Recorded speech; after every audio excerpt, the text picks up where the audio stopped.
Hi guys, welcome back to my channel. My name's Sylvie, and if you're new here, welcome to my channel. I'm always super bad at these introductions, but hey, it is what it is, I guess. As a little disclaimer that you'll find in every single video, excuse the sound quality and the camera quality, because I'm filming on my iPhone. Anyway, today I thought that it would be fun to do a what's in my flight bag video. I hope it's interesting. I was actually inspired to do this video by Pilot Maria. I will link her video down in the description. I thought it'd be fun to do it because I also have a flight bag. Wow, this is just a great video already. So starting off with the bag itself, it's the Centerline backpack for flight outfitters. I haven't buckled it, but it buckles. You can also change the strap because it's pretty adjustable. It's pretty small looking, but it actually fits so much stuff, and I like how small it is because, like I've said in previous videos, I fly Cessna. It only has 4 seats, including mine. So when you want to put stuff in the back, if ever you have passengers with you, you want to keep it compact.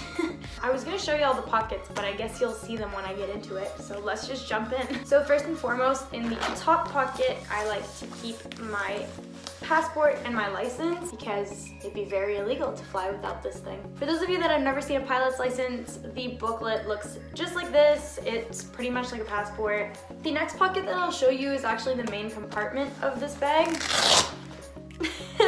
So when you open it, it has the Flight Outfitters orange, and then in here it actually fits quite a lot of stuff. So first off, I've got my checklist, so the emergency checklist on this side and the normal checklist on that side. Then a trusty little headlamp. I'm gonna say little to every item a million times. I'm sorry, I don't realize that I do it, and then I realize after it's been said. Yeah, my headlamp from red to regular.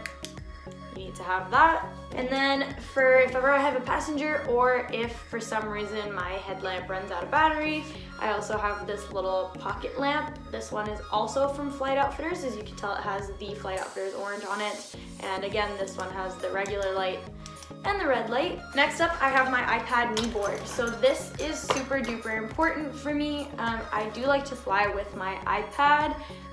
It has ForeFlight on it, which is awesome. I got this knee board before they came out with the knee board for the newer models of iPads. The newer iPad models, you know what I mean? So it's actually smaller than some of them that you can get now, but it does fit my iPad Pro. So these things right here are really stretchy, so you can still clip in your iPad. The only thing is I need to take my case off to put it, just because it's not technically meant for the size of iPad that I have. But Flight Outfitters does have the iPad knee boards that fit the newer models of iPads now, which is awesome.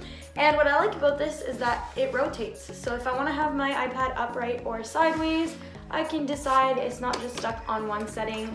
And I like to use my Apple Pencil because if I'm listening to the ATIS and I want to write it down on my iPad, first off, I use the built-in ForeFlight feature for that, but there's a little zipper pocket on the side of this, and I believe when you buy this, it actually comes with this little notepad, and yeah, I really like to put my iPad pen in it. Then next up, to go with my iPad and my ForeFlight, I have my GPS. This is the Bad Elf GPS Pro Plus. I would highly recommend it. It has a really long-lasting battery. It's super accurate, and I've never had any issues with it. And for those of you that are like, oh, you shouldn't rely on ForeFlight because what if your iPad dies? What if your GPS dies? Well, I have my GPS charger that plugs into the plane's lighter charger or lighter port. Don't know what it's called, but you've seen the attachment. And for my iPad, if I do need to charge it at the same time, I have a portable battery that can charge 2 iPads at once. What I like about this bag is that this top shelf, it can actually unvelcro, and then you would have this entire pocket as one. The reason why I don't like to do that is because of this side pocket here. So you unzip that, and it's a perfect pocket to put your headset. As you can see, there's the top part, and it can just unvelcro and go on the back right here. But I like to have it as a headset pocket. It's nice and padded, so I'm pretty confident that it's not gonna damage my headset. But before I get to the other pocket, speaking of headsets, I do fly with my Bose aviation headset. I have the A20, and this one I like to keep in this bag just because the bag has built-in kind of shape of the headset, so I'm more confident that this is gonna stay protected. I'm confident in this bag, but this is a lot more expensive than the other headset that I have. And recently I've been doing a lot of rentals and I fly with a lot of my friends, so it's always nice to have my second set of headsets. Yes, my second set of headsets in my bag, and it's just nice and convenient to be able to carry it. There's actually a pocket hidden right here on the front, and in here is where I keep my E6B and my CX2. When it was time for me to buy a flight calculator, I didn't know which one I should get because this one's more traditional, this one's a little bit more recent, but I figured I should just get both, which is why I got the cheaper paper option of this. And obviously now there's newer models of this one, but it still works. It's awesome, love it. I will use this one more often, but if ever it should run out of battery and I need it, then I have my E6B and I know how to use both. Moving on to the last pocket in this bag, on the side right here, and to me it's one of the most convenient ones because it has a little laptop pouch. Now, I don't fly with my laptop, but as I said earlier, I do fly with my iPad. And for those of you that think, oh, what if your iPad dies? Don't worry. Got that all covered with my maps. So obviously as a student pilot, you need to carry maps at all times, but in case your iPad dies and you are someone that likes to rely on your GPS or on your ForeFlight, then it's always nice to have the maps as well. So I've got the laminated ones, I've got the paper ones, I have everything. I don't know why I forget what this is called, but I have this in here too. Nice when you're doing all your planning, as well as my ICAO chart rule. So all my flight planning stuff is in this pocket at once. I'll also have my logbook and my PTR in the same pocket. And now I need to stuff everything back into my bag.